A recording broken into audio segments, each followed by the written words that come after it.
podľa pravidiel. Nehľadím na to, čo mi to rozkáže. Ak si to ešte nevidel, tak sa pozri na mňa. Ja si žijem funky. Ja som funky. Tancuj sa do funky.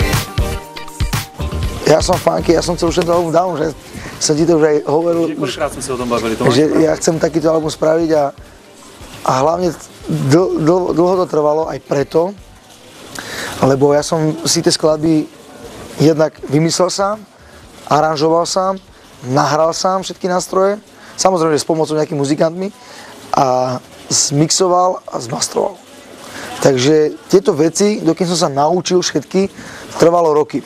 Ja som si počas tých 5 rokov zaradil už 2 štúdia. Jedno prvé štúdio, ktoré som potom akože musel zrušiť, a druhé štúdio, ktoré som znova zaradil, akustiku, nástroje, všetko.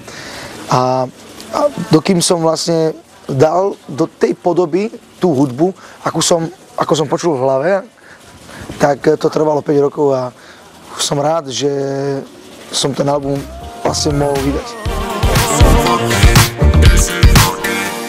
Tú písničku nazval ako nadčasovou. Skutečne to tak vnímaš? Ale oni to zle pochopili. Ja som to nenazval akože nadčasovou tým, že proste, že som tak dobrý, že je to akože nadčasové. Tu ľudia niekedy si zoberú komenty alebo takéto veci tak, ako chcú oni. Ja som to myslel tým spôsobom, že nadčasové je s tým, že to ľudia ešte nezobrali.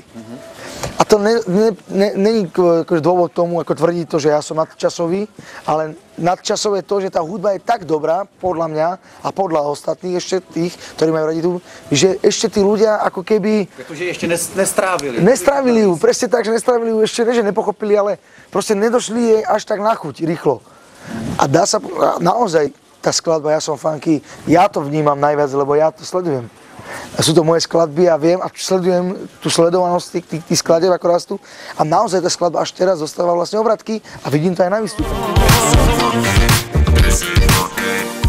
Funky je určitý žáner hudby.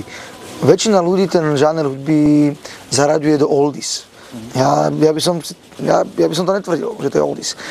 Lebo funky je vlastne nejaký element alebo prvky nejakých hudobných nástrojov, ktoré proste nejak znejú a nejak sú hrané, akože funkovo hrané. A tie elementy sa dodneska používajú v modernej hudbe. To znamená, že v popovej hudbe, v houseovej hudbe, v rapovej, hip-hop, všade sa proste ten funky vždy používa a to už trvá roky. Takže to není hudba, ktorá vlastne ako keby zanikla, teraz ju akože na novo robíš, len proste rádia alebo ľudia ju ako keby ináč prezentujú. Ja som funky je proste je dôkaz toho, že aj tie funky dokážu mať moderný zvuk. Ja ťa vážne milujem, len teba. Neviem žiť už bez teba. Ja už to neviem, lebo ty si jediná. Iba ty. Jediná. Tak poď sem. Ja ťa vážne milujem. To texty sú také, že akože viac menej jednoduché. Som sa snažil robiť jednoduché texty, lebo tiež akože som sa naučil za tých 5 rokov, že keď urobíš funky, hudbu, ktorá bere pozornosť už nástrojovo alebo aranžersky, tak zobere ti pozornosť ešte text, keď máš na ním uvažovať. Tak preto sa to robí tak a kombinuje sa to, že sa urobí dobrá hudba, ktorej venuješ pozornosť a jednoduchý text, aby si to proste mal zaspievať a celé to stačí vnímať ozvať. Som pri nej šťastný, keď ju počujem, v momente tancujem, spievam a hrám s ňou, keď ju cítim, tú silu zbožťujem. Dokážem vo mne zbudiť nálady, keď mi nič nepadí, ona je vo mne, ja s ňou život milujem. Tým, že to vznikalo 5 rokov a dal som na ten album skladby, ktoré už vlastne Ona má štýl vznikla v roku 2013. Takisto Skús zabudnúť, to bolo ešte pred rokom. Takže sú tam hity, ktoré už sú akože overené. A v podstate akože uvažoval som nad tým, že či tam ešte mám dať Ona má štýl, keď už to bolo pred 2 rokmi, ale nevyšlo oficiálne nikde táto skladba.